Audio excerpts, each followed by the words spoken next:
فڵاو شیعە بەگشتی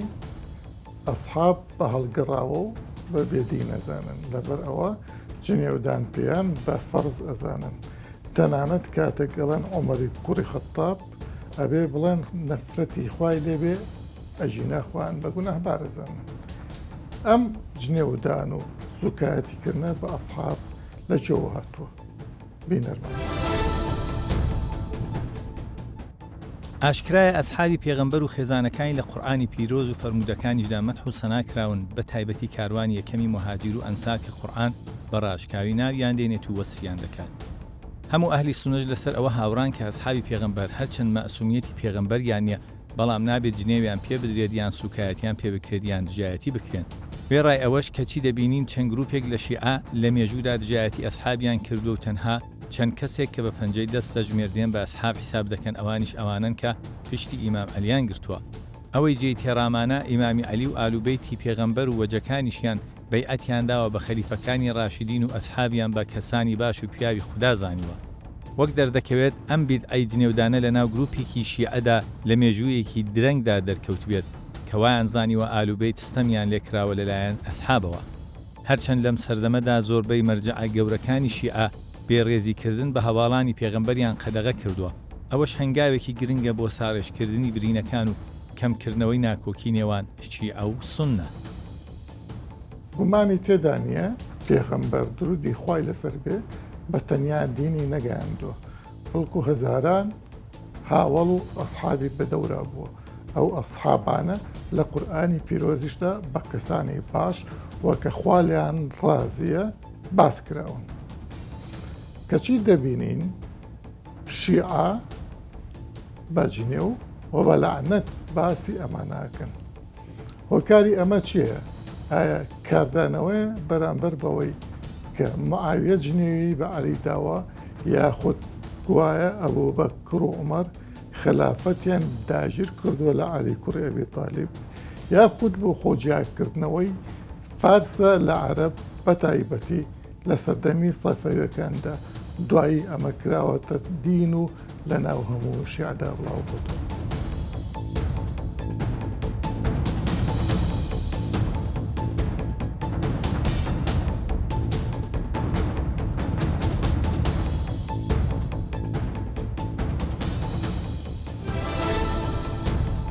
مامۆستایەسم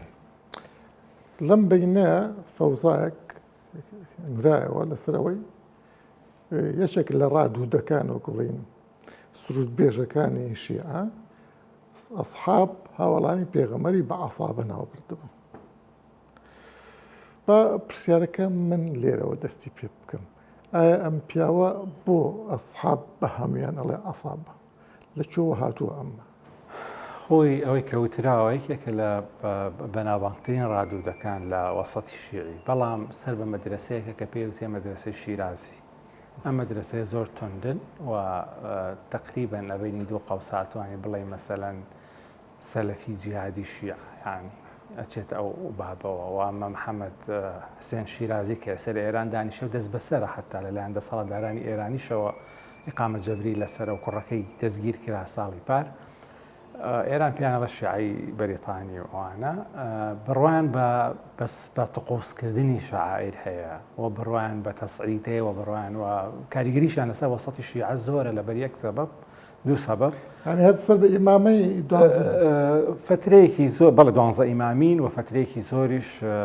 هاودەنگ و هاوسۆز بوون لەگەڵ ویلایەتی فەقیه و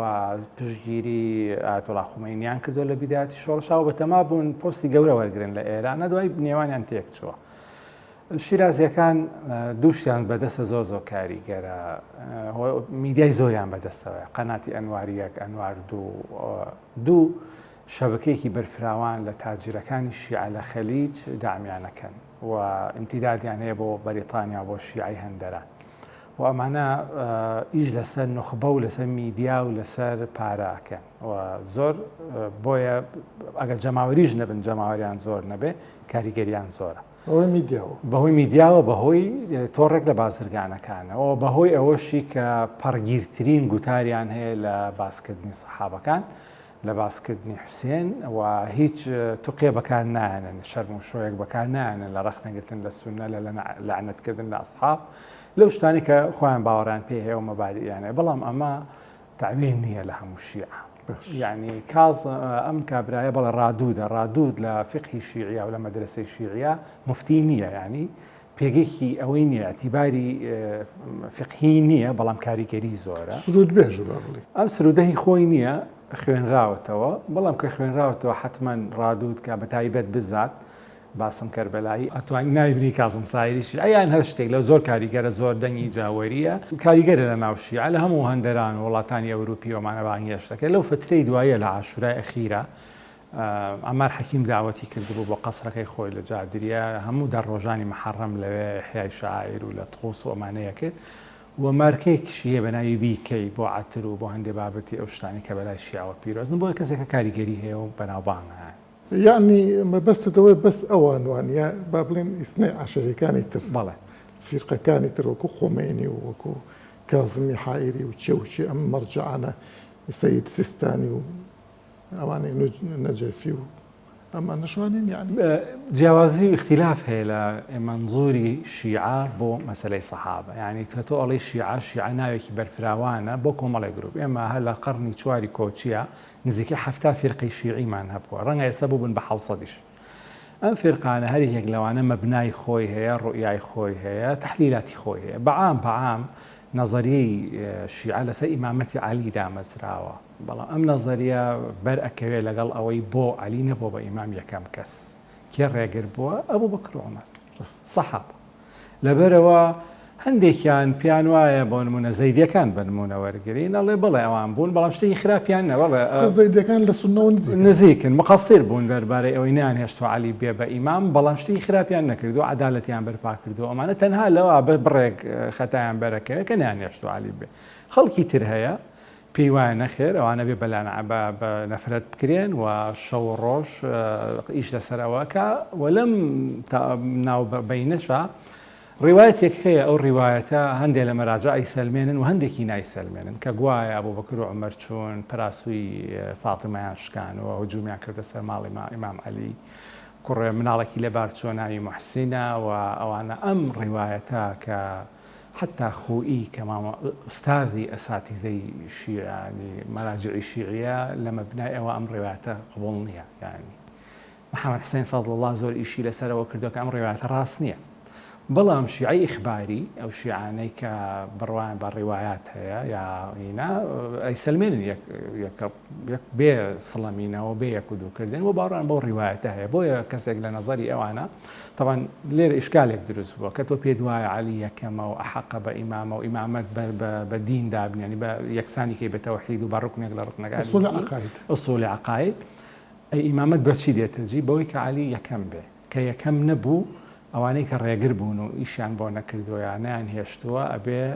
هەلێکیان بۆ بدۆستەوە بۆیە بەشێکی ئەو بەدبینیە بەرامبەر بە سەحابە هاتووە لە مەوزوعی نەزەری ئیمامەوە تەتەوری کردووە بەڵام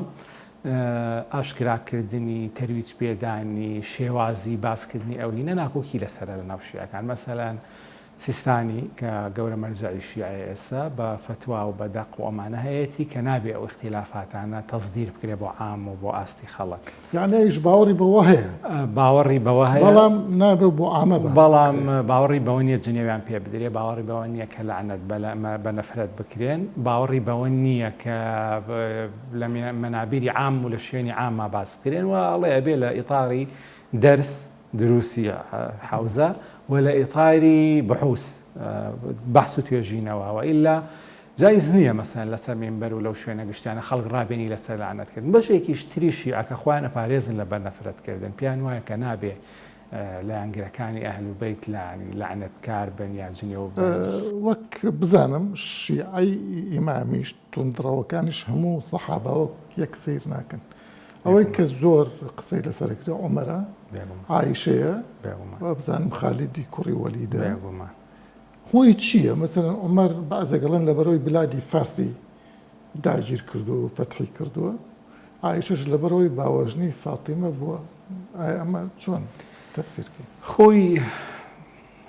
شیعە خۆیان پابند کردووە بە ئەوەی کەوتمان بە نەزەریەی ئیمامەوە کردویانە بە ئەستێک لە ئەسۆلی دی. ئەمە ئۆتۆماتیکی وا پێویست ئەکا تۆ ئەو کەسانەی کە ڕێگرن لەمە معالەجیان کرد، ینی حەلیان بۆ بدۆزیتەوە. حەلەکە چییە؟ مەسەلەن عومەری کوڕی خەتابی یەک بوو لەو کەسانەی کە لە سەقیفەی بەنی ساعیدە دەورێکی سەرەکی هەبووە لە پێشخستنی ئەبوبەکر. ئەمە یەک. دووەم ئیسلامی سونی بڵێن ئەو بە ڤێرژنە سونیە بەشی هەرە زۆری لە خۆ سەردەمی ئەبوبەکر 2 ساڵە، ینی بەس پێ ڕاگەشتۆ شەڕی هەڵگەڕاوە کام کات هەندێش بنەمای بچووک. بەشی زۆری نیش سونە ئەگەڕێتەوە سەردەمی عومەر. بۆیە لێرە بەریەکەوتن دروست بووە لە نێوان ئەو دی نەزەریە شیعیە و حتا ئەوانەشی کە مەسەلەن ڕخنان نییە تون ناوەستنەوە بەرامبەر بە عومەر ڕەنگە مەسەن توخێ بەکاربێن یاخۆ احترام بەکاربێن بۆ پێکەوە ژیان لەگەڵ سونەکان، یاخود خۆیان لەو تەرەفانە نەبن کە بڕوان بە نەفرەت و بەلعنەتکردن هەبێ. بەڵام ئەو تائیفانەیان کە ئەخبارین چۆن لە ناو سونە ئوسولی و تۆنڕەو هەیە ئەکید لە ناو شیعەش هەیە و خەڵکی میان ڕەویش هەیە. ئەوانیان کە هینن ئاشکرای ئەکەن و بە نەزەری شیعە هەموو سەحابە لە دوای پێغەمبەر درودی خوای لێبێ هەڵگەڕاونەتەوە. 6 کەسیان زۆر بەلاوە گرنگە، مەسەلەن ئەبوزەڕی غەفاریە، بیلالە، میقدادی کوڕی ئەسوەدە، هەندێک ئەماری کوڕی یاسرە ئەوەی بەعتیبارەی کە لە شەڕی سەفینە لە بەرە ئیمام عەلی بووە، چەند سەحابەیەکیان پێینە. هەندێکی تریان 6 نییە، ینی مەسەلەن ئێستا کەمال حەیدەری یەکە لەو مەرجعانەی کە عێراقیەوەمانە زۆر ئیش قسە و ئیش لەسەرەوەکە کە نەخێر، ینی ئەوە بازنەی سەحابە بچووک و بەرتەسک نییە. هەموو سەحابەکانیش پاگنین، هەمووشان خراپ نین. ئێمە دێین نەزەریەی یاخۆت میکانیزمەکانی جرح و تعدیل جێبەجێکین لەسەر سەحابەکانە. ئەوەی کە دەرچوو لە تێست پیاوی باشە، ئەوەی کە مەوقیفێکی خراپیە بێ بەلای ئێمە خراپە. مەوقیفی خراپ چییە؟ کە تۆ بڕات بەو ڕیوایەتە هێنا کە ئەبوبەکر و عومەر پراسووی فاتیمەیان سوێنی پێ ئەخورێنی، ینی ئێستا لە ناو شیعە زۆر شیعە سوێنە خۆن بە پراسوەکەی فاتمە، یاخود پێ دوابێ محسین لە بار چووە مناڵی فاتمەیە بۆ کزی عومەر یا ئەبوبەکر مەجبورە ینی دژی بۆسی ئامی سەحابە با بڵین چ بکەن؟ ئەوان شوێن کەوتن، ینی خۆ ئێستا لەم عێراقا چ بچێتە سەر دەسەڵات بەهۆی ئینقلابی شۆڕێ و خەڵکە چ بکە؟ ینی بۆچی ئەوانیش هەڵگەڕاون؟ ئەڵێن مەسەلەن لە غەدیری خۆم لە حەجەت الوداع پێغەمبەر درودی خوای لێبێ گەڕاوەتەوە بە نەزەری شیعە و بە ڕیوایەتی شیعە وەسیەتی کردو کە عەلی خەلیفە باش ئەو خەڵکەی تر چ بکەن؟ بۆ خەڵک نەهاتون نوسڕەی ئەو بکەن، بۆ مەسەلەن چون بەیعەتیان داوە بە ئەبوبەکر، بۆ بەیعەتیان داوە بە ئەمە عیلاقەی بەو مەبناوە هەیە، بەو تیۆریەوە هەیە کە خوانیان پێوە پابند کردەوە. ئەوجا ڕیوایەتی شیعی تەبان بەشی زۆری دید و تێڕوانینی مەدرسەی شیعە لە قەرنی 4 نووسراوەتەوە. ئەو شیعەی پێش قەرنی 4 هیجریان شیعی سیاسیە، یعنی شیعی سیاسی بەو معنە هەوا بەرەی عەلیە بەرەی معاویە هەیە. ئەمێ عەقیدەی نییە، عەقیدە و مەسەلەن تەنزیر عەقیدەیە بەو ئەعتیباری تۆ پێ دوایە عەلی ئەولایە. بەڵام ئەوەی کە تۆ بێی تەنزیری بۆ بکەیت و مەدرسەی بۆ دانیت و مستەلحاتی بۆ دروستکەیت و مەسەلەن بیکەی بە بنەما و ئەمە حتا ئەگەر بگریتەوە بۆ کتێبەکەی ئاغا بزورگی تارانی، ینی طبقاتی عولەمای شیعە ناوبردارەکان لە قەرنی 4ەوە دەست پێەکە. لێرە کۆمەڵێکی زۆر لە ڕیوایات هاتوون و لە سەردەمی سەفەویەکانش لە بیحار الئەنوارە زۆر خراپ باسی دەوری سەحابەکان و هەندێک ڕیوایەتیش هەن هە لە ناو مەسادری سونی هەن ئەکرێ بەو جۆرە تەفسیر بکەن. بۆ نمونە یەکێ لەو ڕیوایەتانی کە شیعەکان زۆر بەکارهێنن لە پێغەمبەر درودی خوای لێبێ لە ڕۆژی دوایی لەسەر حەوز تکاکە لای خوا هەموو مسلمانان بچنە بەهەشت، پێی ئەوترێ تۆ نازانی ئەمانە لە دوای تۆ چیان کرد. هەر ئەو ئاتەش ئەفەئین ماتە و قوتیلا انقلبتم على عقابكم، بەڵێ لە ناو خەڵکی سەحابە مەسەلەن لە دوای پێغەمبەر هەڵگەڕاون ئەمەنەش دامی نەزەریە شیعیەکانەکە بەعەکسی دەلیلە سونیەکانەوە کە ئاەتە قورئانیەکانن تەسکیەی سەحابەکان و بەلای سونەوە شتێک هەیە کە زۆر بنەڕەتیە. سەحابە حەلەقەی وەصلن لە نێوان پێغەمبەر و پاش خۆیان. ئەگەر تۆ بێت و هەدمی ئەم حەلەقەی وەصلە بکەی یا قەسفی بکەی یا تۆمەتباری بکەی، ئەوە تۆ نەقلی قورئان کێشەی بۆ دروستە بێ، ڕیوایەت کێشەی بۆ دروستە بێ، خۆ دین لە کێوە گەیشتەوە بە خەلەف لە ڕێگەی سەحابە تابعین ئەتباعی تابعین و ئەوجا تر تەشەنەی کردو و چۆتە ناو سەرچاوەکانە. ئەگەر تۆ وەکو شیعە مەسەلەن سەیری سەحابە بکەی دین لە بەریەک هەڵەوەشێتەوە. بەڵام شیعە مەسادری تایبەتیان هەیە لە ڕیوایات و ڕیوایەت لە هەموو سەحابە وەرناگرن و ئەوان شتێکی تریان دروست کردووە، ینی هەندێک مەدارسەکان کە ئێمەیە، ینی ئێمە پێویستمان بە سەحابە نییە و قسەی ئێمەکانەکەین بەسەر چاوە و بەو ئەتیباری کە مەعسوومن بنظري أوان بۆ بێمنەتن يعني استغنان کردووە لە سەحابەکان بەڵام بۆ نمونە سەدر بەو جۆرە نییە لە ڕووی معریفیەوە و لە ڕووی منهەجیەوە ئەگەر تۆ سەحابە دەرکی لە ئیسلام ئیشکال بۆشایی گەورە دروستە يعني بۆ نمونە حەسەن عەلەوی یەکێک لەوانە کتێبێکیە لەسەر عومەر کە باسەوەکە کە هەر نەک ئەو ئەگەر عومەر لە عەرەب دەرکەی هیچی نامێنێتەوە و لە ئیسلامیش دەرکەی يعني چەند ئەحکامی دین عومەر ڕایگرتووە بۆ نمونە ئاياتی ڕاگرتووە تەشریعاتی کردو ئەگەر ئەمە لابەی بۆشایی دروستەکە بۆی بەشێک لە شیعەکان لە ڕینی منطەلەقی معریفیەوە ئەزانن دەرکردنی هەموو سەحابە و کانسەڵکردنیان بۆشایی گەورە دروستەکە.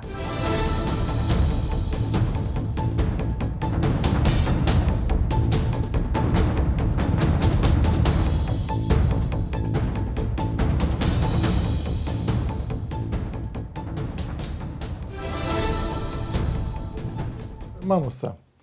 بە یەکەم پرسیار بەم شێوە دەست پێ بکەم جنێودان بە هاوڵانی پێغەمبەر بە تایبەتی عومەر و عایشە و گەورە ئەسحاب لای شیعە لە کەیەوە دەست پێەکە و بۆچی؟ بسم الله الرحمن الرحيم لە ڕاستیە خۆی شیعە وەکو لوغەوێن ئەڵێ ئەتباع الرجل وأنصاره وإن من شيعتي لإبراهيم شيعي عثمان هبوو شيعي معاوية هبوو شيعي إمامي علي هبوو مەسەلەی جنێودان بە ئەسحابی پێغەمبەر صلی الله عليه وسلم بە ئەبوو بەکر و عومەر و عوثمان بەڕاستی هەر بە کورتی بڵێم جەریمەیە تاوانە گوناهێکی گەورەیە لە عەقیدەی ئەهلی سونە و جەماعە نابێ یعنی بەرامبەر بە ئەسحاب بێئەدەبی بکەین و جنێویان پێ بدەین و قسەی ناشرین و تهمەیان پێ بکەین بەڵام هەندێک لە زاناکان ئەڵێن مەسەن بڵێ ئەگەر فڵان سەحابی ئەختەئا یان لەم یوسیب یان نەی پێکاوە لەو بوارە فقهیە یان ئەمانە یان هەندێکیان ئەڵێن ئەگەر بڵێ فڵان سەحابە ترسنۆک بووە لێەوە ینی بەسەب ناژمێرێ لە لێ هەندێکیان بەڵام ئێمە سێ جۆر شیعەمان هەیە شیعەی زەیدی کە ئەقدەمیانە شیعەی ئیمامی شیعەی ئیسماعیلی لە لای شیعەی زەیدیەکان سەبی سەحابە نییە یعنی شتێکی دەگمەن نەبێت جنێودان نییە جنێودان بە ئەسحاب نییە ماعەدا لەسەر معاویە و ئەوانەی کە محارەبەی ئیمامی عەلییان کردو و تەوبەیان نەکردووە بەڵام لە لای ئیمامیەکان و لە لای ئیسماعیلیەکان بەڵێ ئەمە هەیە و بە تایبەتی لە لای ئیمامیەکان لە لای ئەخباریەکانیان ئەوانەی کە ئیسە پیان وترێ شیعەزیەکان سەلەفیەکانی شیعە بەڵێ بەڵێ ئەمانە سەبیان هەیە وئیلا لە ناو شیعەشە هەیە ڕەئی زۆر توندە کە سەبی سەحابە نەکرێت بە تایبەتی کیباری سەحابە وەکو چۆن ئەوترێ ئەسحابی مهاجرین و ئەنسار ئەسحابی بەدر بەیعەت الرضوان السابقون الأولون من المهاجرين والأنصار وكو حضرت أبو بكر وعمر وعثمان أمانة بەڕاستی ئەمە جەریمەیە کارێکی خراپە لە کەبائیرە لە گوناهە تۆ جنێویان پێ بدەیت و سوکایان پێیان پێ بەس لای ئیمامی کەس ئەو قسەی کردووە بەڵێ ئێستا لای وائیلی وایە وائیلی یەکێک لە ڕموزی گەورەی شیعەکان و عالمێک و خوێنەوارێک و خەتەرێکی لە شیعە تازەکان بەڵێ لە شیعە تازەکانە و شێخ سەید کەمال حەیدەری بە هەروەها زۆر بە توندی ئیستینکاری کردووە محەممەد حوسێن فەضل الله هەر وا ئیستینکاری کردووە و زۆری تریشیان هەیە بەڵام ئەوەی کە زاڵە لەسەر عەقیدەی شیعەی ئیمامی ئیثنەی عەشەری جەعفەری ئەوەیە کە سەبی سەحابە ئەکەن و سەبی زۆربەی ئەکەن ینی زۆرێک لە سەحابە ینی بڵێم تاسی بڵێ جنێویان پێ ئەدەن و سوکایەتیان پێکەن بگرە لەعنیان ئەکەن ینی نەفرەتیان لێ ئەکەن جا من ئەمەوێ ئەلەمەوە لەم ئینطلاقەوە باسی ئەوە بکەم کە بۆچی ئەمە لە کێوە ئەمە سەری هەڵداوە ئەمە زیاتر لە سەردەمی حەزرەتی عەلیە کە شیعەیەک هەبووە بە دەوریا کە پیان وترو الشیعة الأوائل یا شیعەی مفەضیلە شیعەی مفەضیلە چ کامانن ئەوانن کە لە دەوری حەزرەتی عەلی بوون هەواداری عەلی ئەوانن کە بوو فەرمویانە و وتویانە حەزرەتی عەلی ئەفضەل الصەحابە لە دوای پێغەمبەر صلی الله علیه و ئەو لاترە بە خلافەت بەڵام هیچ طعن و نەفرەت و شتێکیان بەرامبەر و بێئەدەبیێکیان بەرامبەر بە کیباری سەحابە نەکردووە بەڵکو خۆشیانیش ویستون یعنی ئێمە نەقڵمان هەیە ئەبوو بەکری باقلانی کە یەکێکە لە عالمە گەورەکان لە مەناقیبی ئەئیمەی ئەربعە فەرمێ أن الكلام في التفضيل مسألة اجتهاد لا يبلغ الخطأ يعني مسألة اجتهادية شريفي جرجاني هروا فرمي النصوص المذكورة من الطرفين بعد تعارضها لا تفيد القطع على ما لا يخفى على منصف إن جاء كومالك كس تخلف يعني هو بيعتي حزتي أبو بكر بقى أو ما نبير نتشر كهي وهي يقرنت أبو بيعتك أبو بكر كجني وأدا لو أنا تخلف يعني كردوا لبيعتي أبي بكر حزتي علي بنو هاشم بنو مطلب زبيد وطلحة وجماعتك أختر خالد كوري سعيد كوري عاصي أموي سعدي كري عبادة طائفيك لخزرج وأبو ذر سلماني فارسي أمانة بيعتي أنا كردو لبداية حزتي علي خوشش من بيعتي نكردو بس ما مبرر كجنيه وبحزتي أبو بكر وحزتي عمر بدري بس بتابتي حد نعم مبررني خلافك لبيني أنا هبوه طب جماعتك قلت أنا علي أولاد ربا خلافة وجماعتك فرمي أنا أبو بكر أولاد ربا خلافة أما معناه أوني طعن لحزتي أبو بكر وحزتي عمر بدري باشا بالذات جنيودان لك ودس بالذات جنيودان لقرن لسردمي حزتي عليا النبي سراوة كالرو برو جنيو بدري شو كفرميتي لا يبلغني أحد سب أبا بكر أو عمر إلا جلدته حد المفتري أو روايتك ترجع لا يبلغني أحد فضلني على أبو بكر أو لتواضع أو يفرموا بلام هيج كسيك لبرامبر آلي بيغمرة صلى الله عليه وسلم برامبر إمامي علي إمامي حسن إمامي حسين نهانتواني جرأة بكن جنيو بحزتي أبو بكر وكبار الصحابة بدن وحزتي عمر يعني بتايبتي خاتو عائشة رضي الله عنها كشي حزتي أبو بكر صديقة بأدبي برامبري بكرية شنك إمامي مالك ومجموعة لكبار علماء أفرمون كأجر هركسك طعن لحظتي عائشة بدا بويك أو بهتاني تربارك راو بلي ولا وايا كافر ببو لبروي مخالفين نص القرآن يقول قرآن براءتي در بريوة آخر شعاع عليهم إن الذين جاءوا بالإفك لسر عائشة علينا لسر ماريا طبعا هو غلطة وانية لسر حزتي عائشة هاتوا قطعيا أو لسر حزتي عائشة وتبرئي حزتي عائشة كدوا لعند لإمامي لعند للصحابة ولعند لهاولك بريزة كاني بيغمر وجنيودان بيان وسكاتي بيكرديان لكي ودسي بيكردوا لو كاتو دس بيأكا كإمامي حسن تنازل أكا لخلافة لو كاتو دس بيأكا يما نصيك مان هي اللي راح حزكم أو نصا يعني بخوان مو چونك براسي جرينجا اللي رأم نصا على شيء طبعا يما شخص كمان هيك كمؤرخ جوريه أو بيوتري أبو الفداء صاحب كتابي المختصر في تاريخ البشر عليه خليفة كان بني أمية لو كاتي إمامي لعنتي يعني لإمامي علي أكرلكيوا صالي تشلويكي كوتشيوا لو كاتي كحسني كري علي خلعي خوي كد واتا خوي تنازلي كد بو معاوية لخلافة وتي من خلافة منايو بوتو لو كاتوا جنيو بإمامي علي دراو ونفرتي لي كراوا حتى صالي كي إلى سنة 99 بوس صالي نو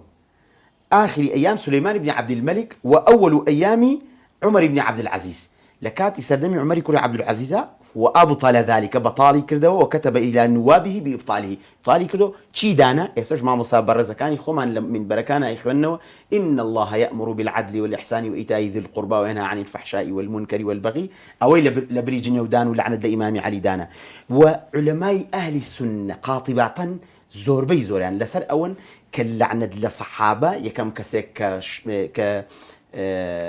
ضحيي أم بابا تبوه حزتي علي بو كخوارج كانوا بني أمية لعنتي يعني كانوا نفرتي يعني كدو شص دانا صال لعنة لحزتي علي كراهو بمبورة توب ما دواي أما باساوناي بشيعاك نخير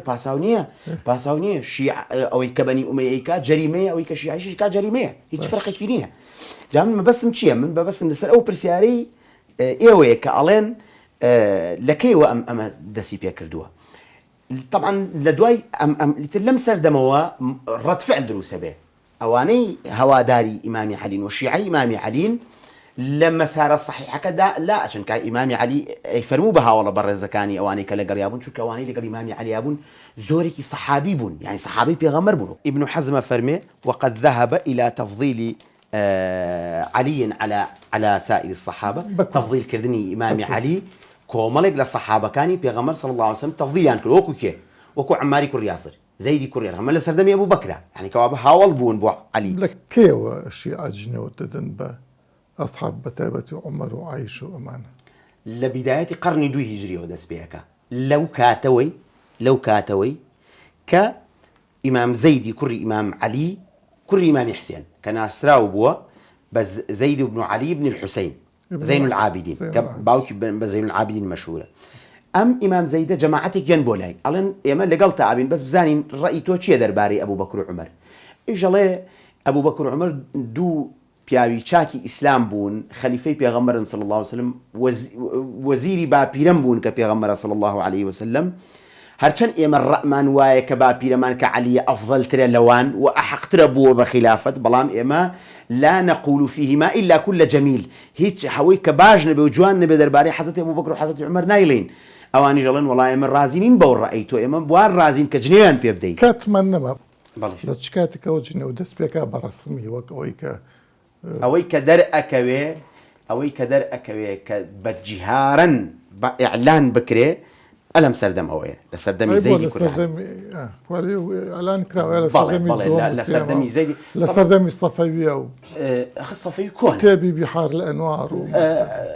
سەردەمی سەفەویەکان کۆنە. عەلی شەریعەتی قسەیەکی جوانی هەیە، ئەڵێ دوو تائیفە زۆر زەرەرن لە ئیسلام داوە، شیعەی سەفەوی و سوننەی ئومەوی.